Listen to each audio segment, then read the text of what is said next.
Movie की शुरुआत में हम तीन पुलिस ऑफिसर्स नील, माइक और जॉन को देखते हैं, जिन्हें कहीं से एक कंप्लेंट आई थी एक एग्रेसिव डॉग की। और हाल ही में ही यानी कि रिसेंटली उस इलाके में ढेर सारे ऐसे डॉग्स को रेबीज हो रहा था। वो एग्रेसिव होकर लोगों पर हमला कर रहे थे। खैर ऐसे ही जब वो तीनों एक रेबीज वाले डॉग को देखने जाते हैं तो वो डॉग जो होता है वो अपनी रस्सी तोड़कर माइक के ऊपर हमला कर देता है और नील उस डॉग पर शूट नहीं कर पाता, जिस वजह से वो डॉग माइक को काट लेता है। लेकिन इससे पहले कि वो उसे और नुकसान पहुंचाए, जॉन उस डॉग को शूट करके खत्म कर देता है। खैर नील अब हेलन नाम की एक ऑफिसर को माइक को हॉस्पिटल लेकर जाने के लिए एक एम्बुलेंस भेजने के लिए कहता है, लेकिन माइक का ये कहना था कि वो बिल्कुल ठीक है और वो हॉस्पिटल नहीं जाना चाहता क्योंकि वहाँ पर उसे काफी पेपर वर्क करना पड़ेगा।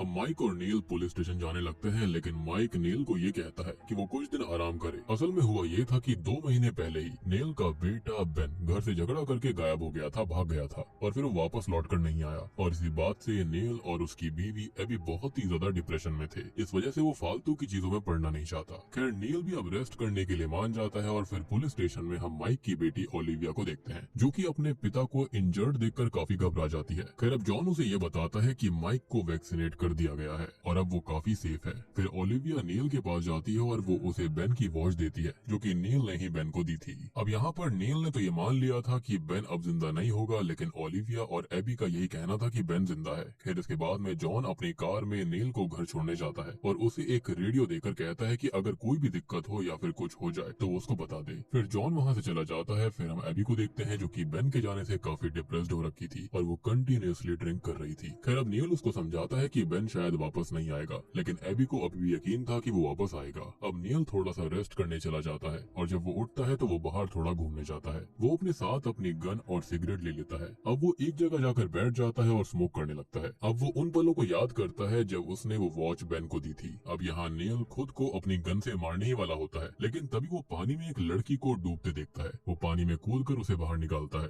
लेकिन तभी वो लड़की नील के ऊपर हमला कर देती है, क्योंकि वो एक लड़की बिल्कुल ज़ॉम्बी टाइप बन गई थी। खैर नील उस लड़की को किसी तरह से दूर कर देता है और उस पर शूट करने की कोशिश करता है, लेकिन उसकी गन जो थी वो खाली थी और वो लड़की उठकर फिर से नील के ऊपर हमला कर देती है। लेकिन वो एक पत्थर से उस लड़की के सर पर बार बार वार करके उसे खत्म कर देता है। और यहाँ पर ये ज़ॉम्बीज मर सकते हैं, बाकी मूवीज के ज़ॉम्बीज की तरह नहीं जिनका ब्रेन डिस्ट्रॉय करना होता था।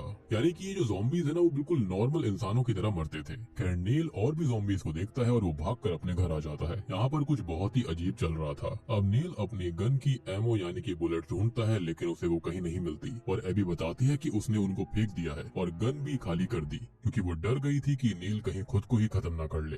खैर अभी नील को कुछ भी समझ नहीं आता, लेकिन तभी एक ज़ॉम्बी घर के अंदर आ जाता है और उसके ऊपर हमला कर देता है। तभी नील एक फ्लावर वास के टूटे हुए टुकड़े से उस ज़ॉम्बी की गर्दन पर कट मार देता है और वो ज़ॉम्बी मारा जाता है। लेकिन तभी एक और ज़ॉम्बी वहाँ पर आकर उसके ऊपर हमला कर देता है, तो नील एक रोप से उस ज़ॉम्बी का दम घोटकर उसे मार डालता है। फिर वो एबी को लेकर कार में वहाँ से जाने लगता है और थोड़ा आगे जाकर वो ये देखता है कि और भी लोग ज़ॉम्बीज बन चुके थे, इसलिए वो कार वापस घर की तरफ घुमा लेता है ताकि वो कुछ सामान लेकर वहाँ से जा सके। खैर वो दोनों घर पहुँच जाते हैं और नील कुछ जरूरी सामान उठा लेता है और एबी बेन की बिलोंगिंग्स को उठाने लगती है। लेकिन इसी बीच उन दोनों में कहासुनी हो जाती है। I mean, ऐसी सिचुएशन के अंदर उन लोगों को खाली जरूरत का सामान लेना था, ना कि इन सब चीजों को। लेकिन फिर वो दोनों वहाँ से जाने लगते हैं। लेकिन जाने से पहले ही नील जो होता है वो जॉन के दिए गए रेडियो की हेल्प से सारी बातों से बताता है कि लोग एग्रेसिव हो रहे हैं और दूसरों पर हमला भी कर रहे हैं, और वो जॉन को उस लेक के पास जाने के लिए कहता है कि तभी सिग्नल भी कट हो जाते हैं। जॉन अब कार घुमाकर उस लेक की तरफ जाने लगता है और नील भी एबी को लेकर वहाँ से जा रहा था।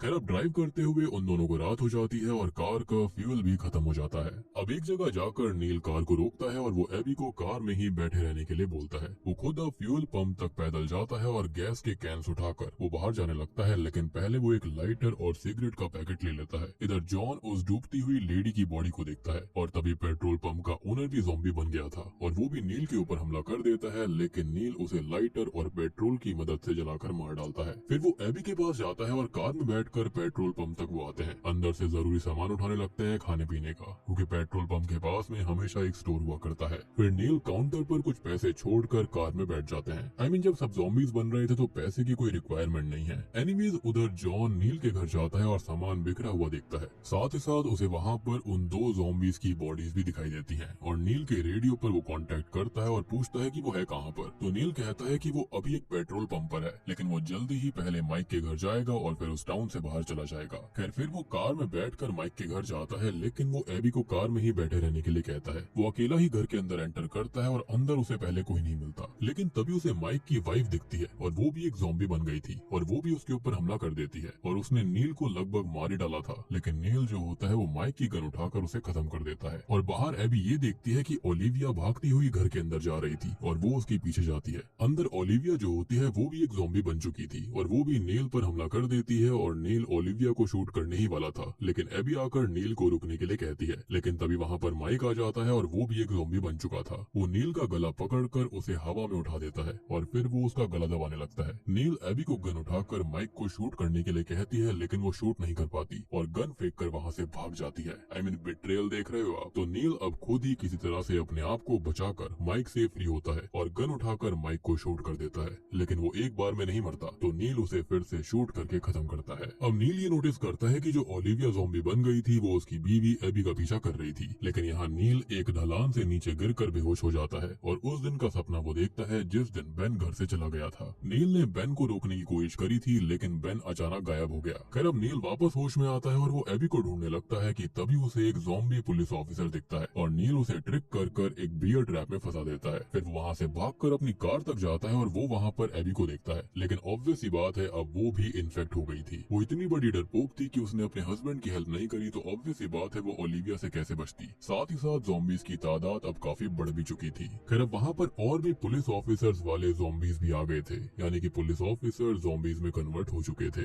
तो नील एबी को सीट बेल्ट से बांध देता है और वहाँ से जाने लगता है। खैर अब नील जो होता है वो रास्ते में कार को रोक देता है और रेडियो के जरिए जॉन से संपर्क करता है। वो उसे ये बताता है कि वो वुल्फ क्रीक पर जा रहा है, जहाँ से वो उस टाउन से बाहर चला जाएगा। खैर जॉन यहाँ काफी परेशान था और वो नील को उसके पास आने के लिए कहता है, लेकिन इससे पहले ही सिग्नल कट हो जाते हैं। नील अब एबी को लेकर वुल्फ क्रीक तक जाता है और वहाँ पर एक वॉच टावर था। नील ध्यान से ऊपर जाता है और ऊपर उसे एक गार्ड दिखता है जो कि इन्फेक्टेड होता है और वो उसके ऊपर हमला कर देता है। तो नील अब गार्ड की गन से ही उसे शूट कर खत्म कर देता है। फिर नील जो होता है वो रेडियो से हेल्थ सेंटर को वायरस के बारे में इन्फॉर्म करता है और वो उसे वहीं रुकने के लिए कहते हैं, लेकिन नील वहाँ पर रुकने वाला नहीं था। वो एबी के बारे में भी उनको बता देता है, लेकिन तभी सिग्नल फिर से कट हो जाते हैं। यहाँ पर नील अपने बेटे का मिसिंग पोस्टर और एनिमल में फैलने वाले रेबीज का पोस्टर देखता है। वो समझ चुका था कि अब बेन भी एक ज़ॉम्बी बन गया होगा अगर वो जिंदा भी रहा होगा तो। खैर अब नील वहाँ से जाने लगता है, लेकिन जॉन उसे रेडियो पर बताता है कि उसे पता है कि क्या हो रहा है और वो उसे अपने घर पर बुलाता है। अब नील जो होता है वो एबी को लेकर जॉन के घर आ जाता है। वहाँ पर पेट्रोल कार खड़ी हुई थी। नील एबी को कार से बाहर निकालता है और घर में से जॉन बाहर आता है जो कि एक ज़ॉम्बी बन गया था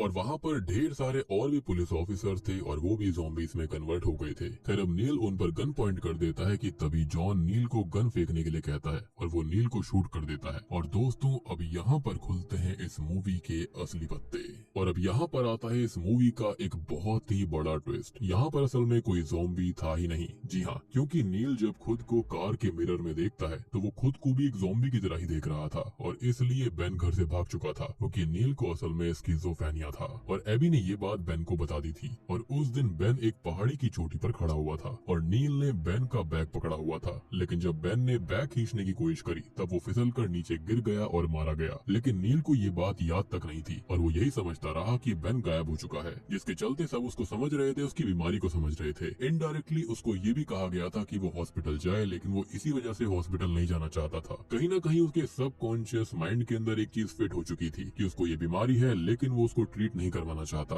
यानी कि यहाँ पर कोई भी व्यक्ति ज़ॉम्बी था ही नहीं। माइक की बीवी ने कुछ किया ही नहीं था, किसी ने भी नील के ऊपर हमला नहीं किया, ओलिविया ने भी एबी पर हमला नहीं किया था। एबी ओलिविया को वहाँ से लेकर भाग रही थी एंड इसलिए नील के कहने पर भी एबी ने माइक पर शूट नहीं किया था। यानी कि यहाँ पर एबी पागल नहीं थी, पागल यहाँ पर सिर्फ और सिर्फ एक ही व्यक्ति था जिसका नाम नील खुद होता है। बल्कि माइक तो नील से ये पूछ रहा था कि उसने ऐसा क्यों किया और वो उसे ना मारने की भीख मांग रहा था। लेकिन नील जो होता है ना, उसे अभी भी इन चीजों पर यकीन नहीं होता और वो अभी भी गन को नीचे नहीं फेंकता, क्योंकि उसको लग रहा था कि सभी ज़ॉम्बीज हैं और वो उसको मैनिपुलेट करने की कोशिश कर रहे हैं। और इसलिए ही स्टार्टिंग में आपको याद होगा कि यहाँ पर हर चीज ऐसी थी जैसे कि वो इंसानों की तरह ही मर रहे हो। तो सबसे बड़ी बात यही थी कि वो ज़ॉम्बी कभी थे ही नहीं, सारे के सारे स्टार्टिंग से इंसान थे।